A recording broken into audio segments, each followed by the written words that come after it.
Hello everybody and welcome back to another episode of the KD Adventures.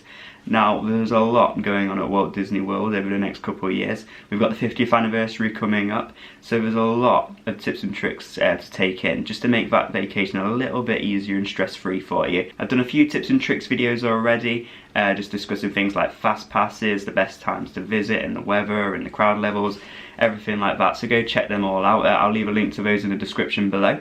Also, if you visit my blog, thekdadventures.com, I'll put all the tips and tricks on there as well as some blogs as well, so go check them out. So today we're going to be discussing how to prepare for your Walt Disney World trip in 2020. So yeah, we've discussed what to expect this year, but in this video I'm going to discuss how to actually prepare for your trip. So let's get straight on into it. So first of all, I'm going to discuss one of the main things, and that is the construction. So there is a lot of construction going on at Disney World leading up to the 50th anniversary of Walt Disney World. So there's a lot of things that are going to be closed.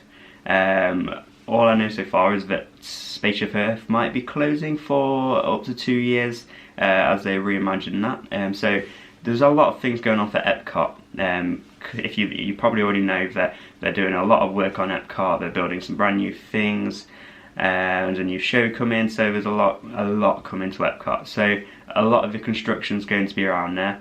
You've also at Magic Kingdom, you've got Tron being built, so that's another thing. I don't know if there's anything closing yet that I know of with the Tron construction, but it's just something to keep in mind. So yeah, there's a lot of things that might be closed in the coming years. So the attractions, maybe some restaurants as well. So just keep an eye on the Disney website just to be aware of what is going to be closed. So Disney World has some of the best shows in any theme park ever. So you do not want to miss out on these shows. Always download that My Disney Experience app when visiting. So you can just keep track of everything that's going on in the parks and get all those show times. So you don't miss any of them, because you don't want to miss them. You don't want to miss Happy Ever After, because that show is just 10 out of 10. Nothing can beat it. So yeah, you don't want to miss that. You don't want to miss any of the parades, the Festival of Fantasy Parade. They're all amazing. So you don't want to miss them. So download that app and keep track of those times. So I'm not going to go into too much detail about this one, because I'm going to be discussing it in a future video.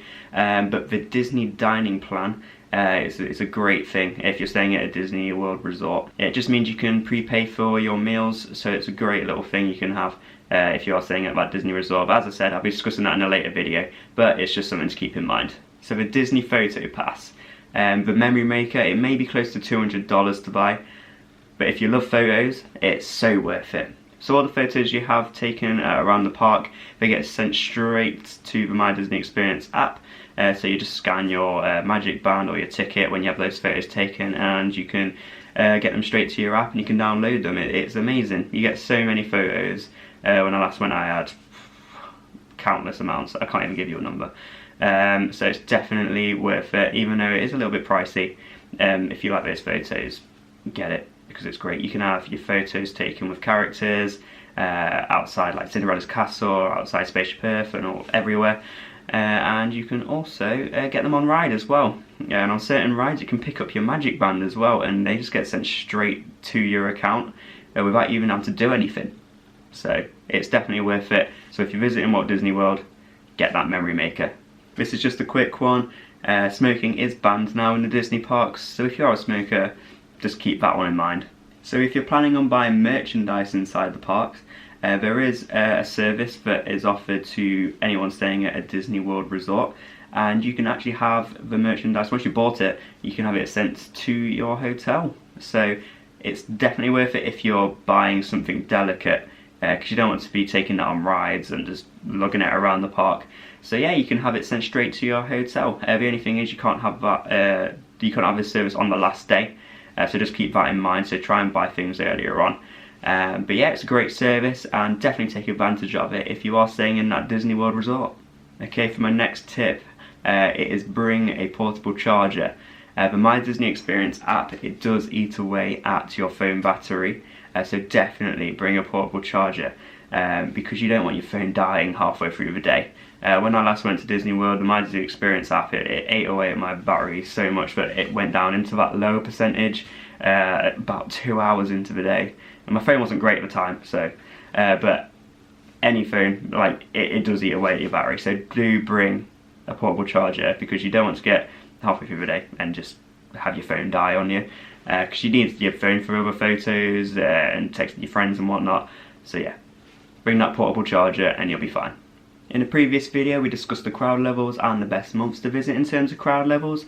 Now Disney World is always going to be busy, no matter when you visit, it's always going to be busy. But there's some months that are a lot busier than others, so that's like June, July and August, as well as some of the holidays like Easter, Christmas and spring break.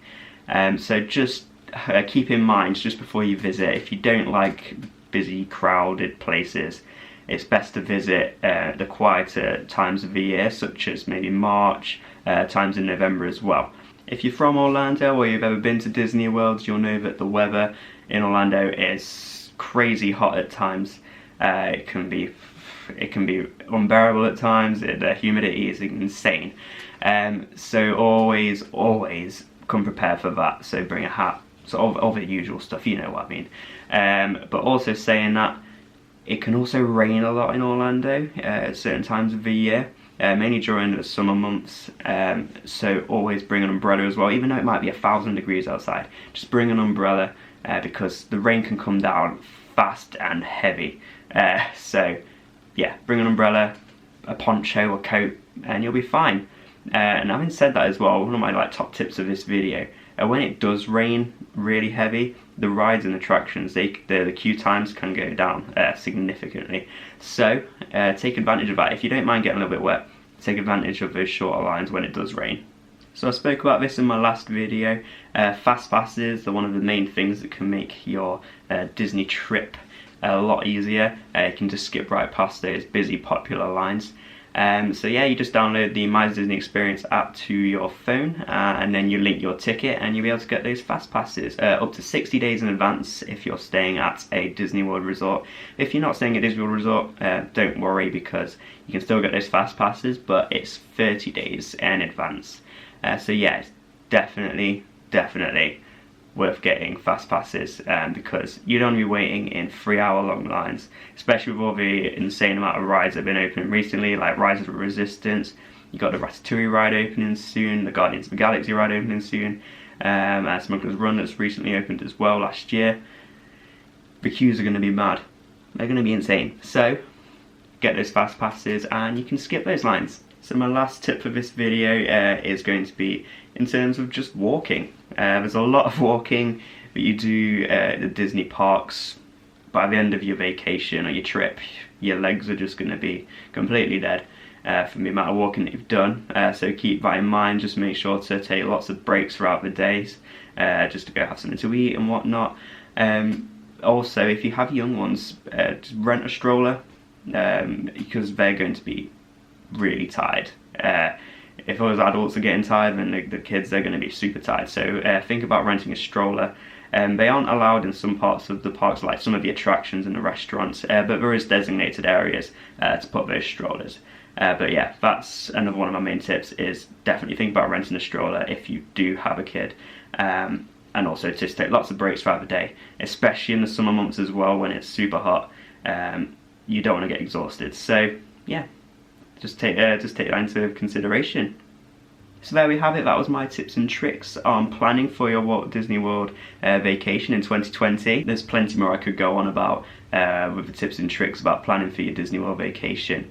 What I will do though, I will be posting all these tips and tricks on my website, thecadieadventures.com, and I'll also be adding a few more on there as well, so go check them out. So that's it for this video. I really hope you enjoyed it. If you liked it, make sure to hit that like button, and if you're feeling extra cheeky, hit that subscribe button and ring that notification bell so you don't miss a thing. There's plenty more tips and tricks videos to come this month. I'm planning on posting them every Wednesday and Sunday, and then in February I'm going to be doing a new series on Universal Studios. So thank you all for watching, and I'll see you in the next one.